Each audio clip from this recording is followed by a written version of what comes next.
Hello friends, this is Meg at Chasing Retro. Today I have a review for you. This is a paper pad that was sent to me from an Amazon store called Bleds, B-L-E-D-S.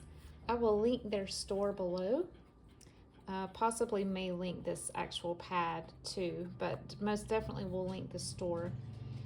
They offer a variety of scrapbook supplies, including paper packs, and they have 6x6 and 12x12. And they reached out to me to see if I wanted to review one of the 6x6 pads. Now, most of you who make ephemera know that 6x6 can be an awkward size.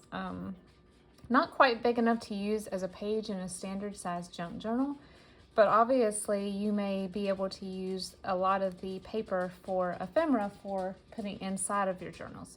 And so this morning I sat down and I decided to make as much ephemera as I possibly could using the entire pad, and I was able to do so with only just a couple of squares left.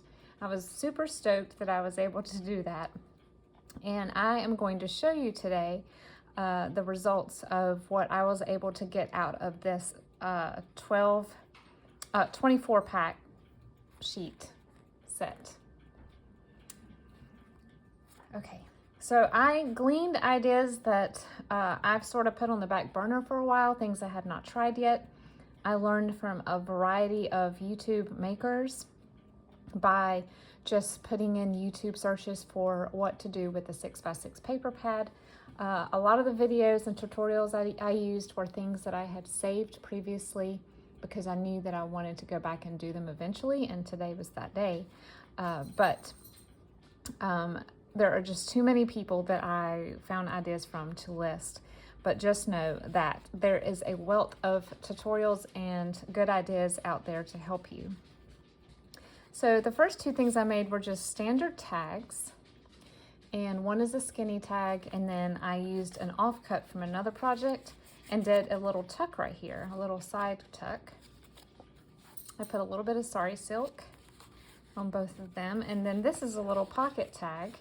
So you have a little place at the bottom to tuck something else, and I put a little flower and a little saying.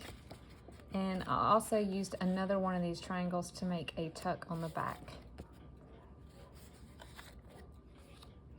This is a very narrow pocket with two different spaces for putting things. Now, you could obviously make it 3 pockets if you only glue down the edges.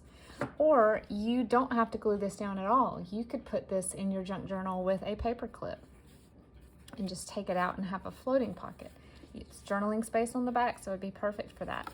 But this is just a really cute way to use a 6x6 pad. I believe this is a 6x6 cut in half, maybe 3.5 inches, I'm not really sure. But and then you just have 2 more strips and you cut them on the diagonal. And I use my sewing machine to make zigzag. This is an envelope that uses 2 sheets of a 6x6 pad.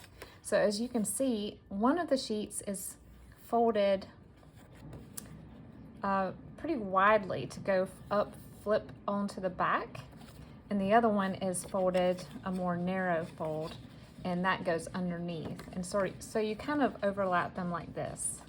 And then I added the little divot to show that there's 2 pockets or 2 places to put things here. And I glued a little, reproduction ad here. And so this 6x6 pad, I don't know that any of them do, is single-sided. And so if it bothers you that there is white space on the back, if you have a single-sided pad, you can always spray it with alcohol inks, or you could use acrylic paint. You could also decoupage very thin tissue paper or sheet music or something. I decided to leave it white and to put some distress ink on the creases. But this same idea would be really cute on a double-sided. Okay, this is a floating pocket and or glue down pocket, and I believe this is a 4-inch wide pocket. And it's just a standard, no frills, nothing fancy. I did not even sew on this one. All right, I used one of the 6x6 sheets to create this little mini notebook. And I just put a variety of papers.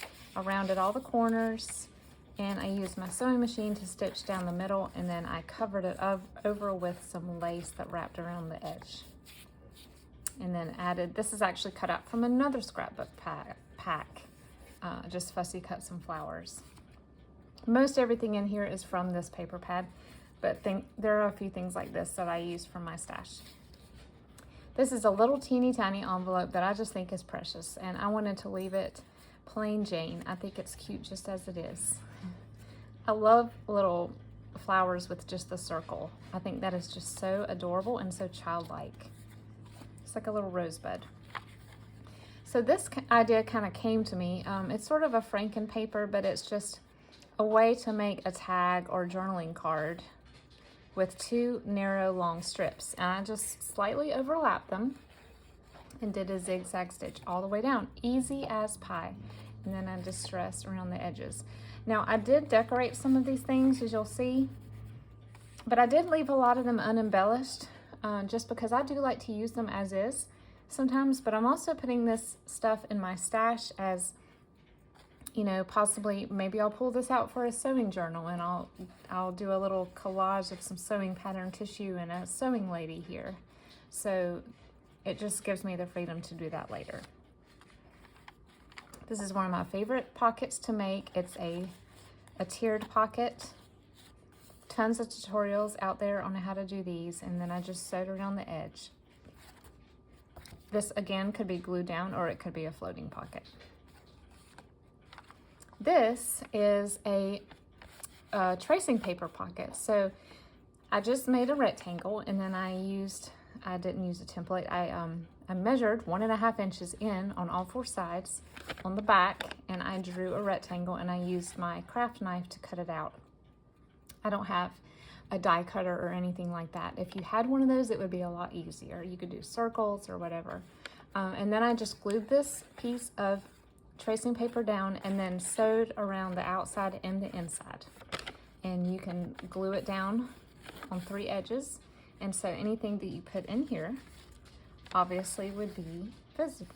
I think that's so neat. This is a mini coin envelope, and I just put a little ad for a stationery seller. No frills on this one either, no sewing or anything, just a very easy, cute little envelope that you could fold over the top of a page. One of the things you can do with your tiniest scraps is to use your envelope punch board to make tabs. So these are page tabs, and you would glue them to the edge of a page. And sometimes I will do what a lot of others do, is where you use your crocodile and you put a very small eyelet here, and then you can attach a bulb pin with a dangle. But the way you do it is you fold a piece of paper and then put it in your envelope punch board, and then it becomes two-sided. This, I'm not really sure I love the way this one turned out, but it is sort of a mini file folder with pockets. I was doing it backwards the whole time, and I realized later that this is more of a left-handed version, which if you're left-handed, yay! But I'm not. So mine opens this way, and it is just, I put a little tag in here to show that it has one pocket here in the front. You could also turn it this way, I suppose. And then I did a little angled pocket here, and I have a journaling card that I put a little vintage digital of a little girl with a poodle. And that's a boo-boo. I got ink on here, and so I tried to cover it up with a chalk pen. Now it looks more obvious, so she's going to cover that up for me. But I just thought this was cute in a weird sort of way. This is a standard envelope with my envelope punch board, and I've put a die cut butterfly that I cut off of a calendar. This is called a pentaplope, something like that. It is a combination of an envelope and a pocket. I ended up not really liking the way it was going, so I just made mine into a pocket. But it is sort of a 5-sided figure, and then I ended up lining the back of mine, this paper, with a piece of a sewing book page, as you can see, and it just made it so thick that it was very cumbersome to fold.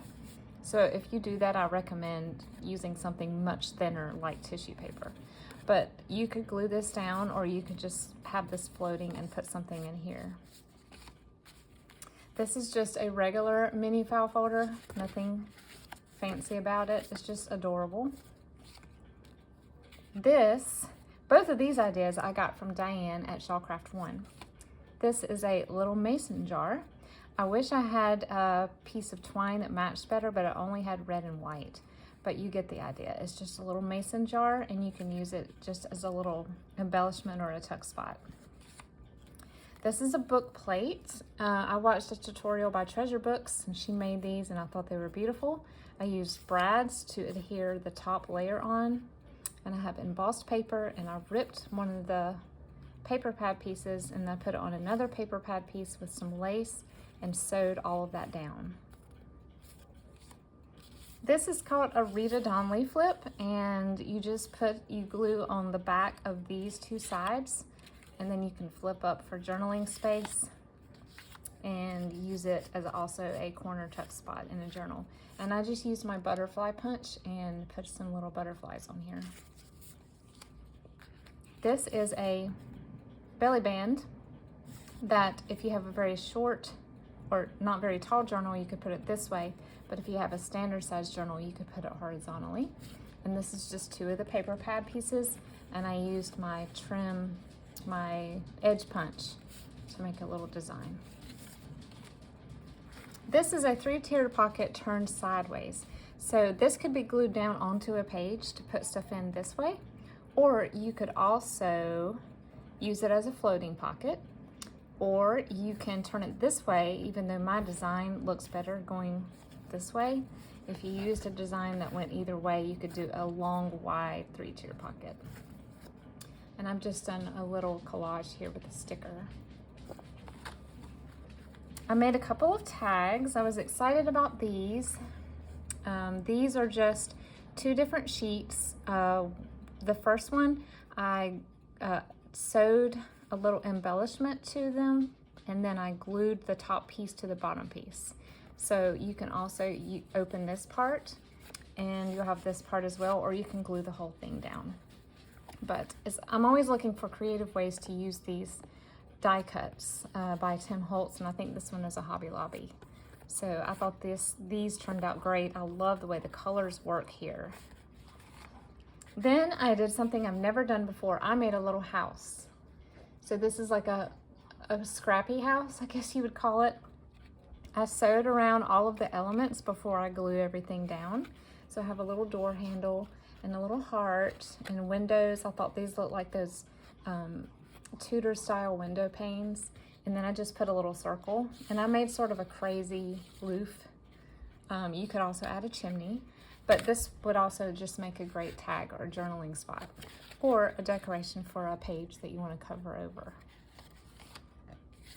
Last but not least, you guys know that I love to take the remnants of any project I'm working on and make Franken paper with them. So I just glued all of these little scraps onto a piece of scrapbook paper that I did not like and I wanted to cover over. And then I sewed between each piece with zigzag, and then after I cut out my journaling card tag and pocket, I sewed around the outside in a straight stitch. And this will be a pocket because it has the price on the back. So she'll be a pocket, and then these two are just to use for journaling. So I hope this gives you many, many ideas. Though I didn't do an actual tutorial, I hope I was able to describe and explain everything well. If you want to save this video or share it as a great way to use 6x6 paper pads, with a few breaks during the day, obviously life happens, I was able to sit down and finish this entire stack of things and use up this whole pad in less than an afternoon. So it was exciting and fun to do. I'm grateful for the opportunity to get to review this paper pad, and check them out if you have not already seen them on Amazon. You guys have a fabulous evening, and I'll see you in the next video.